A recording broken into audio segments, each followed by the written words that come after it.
ककरा से सवाल कल जते जकरा हम अहाँ दू बेर से बना के दिलिए तकरा से नहीं पूछबै आ एतुका लोग का गैस ऊर्जा का आपूर्ति नहीं भ पेते तो सवाल ककरा से कल जते आए हम अहाँ मोदी के नाम पर न गोपाल जी ठाकुर के वोट दिलिए आए अगर मोदी से सवाल कल जते तो गोपाल जी ठाकुर से नहीं कल जाए सवाल किया नहीं कल जते अगर गोपाल जी ठाकुर से सवाल कल जते तो FIR कऽ देल जते तहन गाँव गाँव से सैकड़ों नौजवान FIR खाए के लिए तैयार है मिथिला स्टूडेंट यूनियन न्याय यात्रा के माध्यम से यह बात गाँव गाँव जाकर हम सब यह बात कर रहा छे जे हमार झूठा सांसद जे फर्जी सांसद जे हमार सबके सेनानी पर केस कल गए बेमतलब का केस कऽ आम जनता के आवाज के कुचला के जे प्रयास कलकै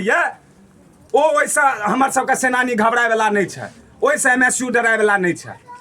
बल्कि और MSU ऐसे मजबूती से गांव गांव जाकर सांसद जे झूठा सांसद है तकरा हम सब एक्सपोज करे का काज करब जे ओ पिछला 8 साल से जत्ते झूठा वादा केलकै दरभंगा के लोक संगे जत्ते पेपरबाजी केलकै जत्ते फॉल्स बात बजलै ओ सारा चीज को हम सब गांव गांव जाकर लोग के बतेबै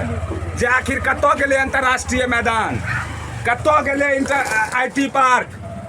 कतौ गेलै रात में विमान उतरे के व्यवस्था बंद पड़ल उद्योग धंधा के चालू केनाइ कतौ गेलै तमाम सवाल करबै और हम सब आग्रह करबै जे करियो FIR जे देखिए कते अहाँ के क्षमता ये कते बड़का जेल अहाँ के देख लेने छी आ फेर देखब कोनो दिक्कत नहीं छै यह बात कह के हम अपन बात के खत्म करे छी आ चाहब सब आदमी मिथिला स्टूडेंट यूनियन के मजबूती से संग रही।